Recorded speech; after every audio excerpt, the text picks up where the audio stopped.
వ్యక్తుల ఫోన్లే ట్యాప్ చేస్తా ఉన్నారు. ఇప్పుడు తెలంగాణలో అంటే ఉమా గారు తెలంగాణలో అపోజిషన్ లీడర్స్ రేవంత్ రెడ్డి గారు, తర్వాత బండి సంజయ్ గారు, ఇంకా చాలామంది ప్రముఖులు, మీడియా అధిపతులు, వీళ్ళతో పాటు ఇంట్లో వాళ్ళ మీద కూడా పెట్టారు అనేది బయటకు వస్తుంది. అక్కడ దాకా పేరు మళ్ళీ చెప్తున్నా, హరీష్ రావు గారి ఫోన్ కూడా ట్యాప్ చేశారు అని బయటకు వస్తుంది పోలీసులు అంత ఇంటర్నల్ ఇన్ఫర్మేషన్ ప్రకారం. సో అట్లాగే ఇక్కడ కూడా ఇప్పుడు చంద్రబాబు నాయుడు గారు, లేకపోతే పార్టీలో ఉన్న సీనియర్ లీడర్స్ మీలాంటి వాళ్ళ ఫోన్లు, తర్వాత పవన్ కళ్యాణ్ గారు, నాదెళ్ల మనోహర్ గారు, అలాగే బీజేపీలో పురంధరేశ్వరి గారు, ఇంకెవరైనా సీనియర్ లీడర్స్, ఇంపార్టెంట్ లీడర్స్ వాళ్ళే కూడా చేసి ఉండొచ్చు. అలాగే మీడియా డెఫినెట్గా చేస్తారు. ఆయన రోజు తిట్టిపోసే మీడియా ఫోన్లన్నీ చేస్తారు. వీళ్ళతో పాటు కుటుంబంలో కూడా ఎవరినైనా చేసే అవకాశం ఉందనుకుంటున్నారా? షర్మిల గారు కావచ్చు, సునీత గారు కావచ్చు, వాళ్ళ తల్లి గారు కావచ్చు.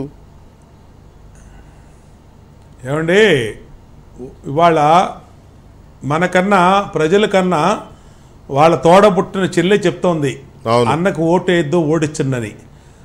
బాబాయ్ కూతురు సునీతమ్మ చెప్తుంది అన్నకు ఓటేద్దు, మమ్మల్ని మోసం చేశాడు, వివేకానంద రెడ్డి హంతకుల్ని కాపాడుతున్నాడు, జగన్మోహన్ రెడ్డి హంతకుల్ని రక్షిస్తున్నటువంటి జగన్మోహన్ రెడ్డి ఓడిచ్చిందని చెప్పి వివేకానంద రెడ్డి గారి భార్య చెప్తుంది, తల్లి సమానురాలు జగన్మోహన్ రెడ్డికి.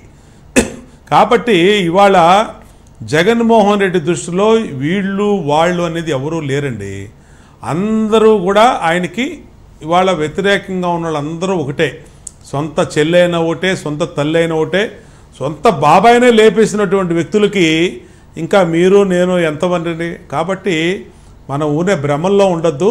మీ ఫోను, నా ఫోను, అలాగే మీ యాజమాన్యం ఫోను, ఇంకా మిగతా పత్రికల యాజమాన్యం ఫోను, మీడియా ఫోన్లు అందరి ట్యాప్ అందరూ వింటున్నారు కాబట్టే మనం మాట్లాడుకున్నటువంటి అరగంటలో సాక్షి టీవీలో దాని పరిణామాలు వస్తూ ఉన్నాయి. వెంటనే అలర్ట్ చేస్తూ ఉన్నారు. ఇన్ని మన కళ్ళకు కట్టినట్టు కనపడతా ఉన్నటువంటి వాస్తవాలు. ఈ వాస్తవాలనే రేపు ఎలక్షన్ కమిషన్ ఆఫ్ ఇండియాకి చెప్పదలుచుకున్నాం.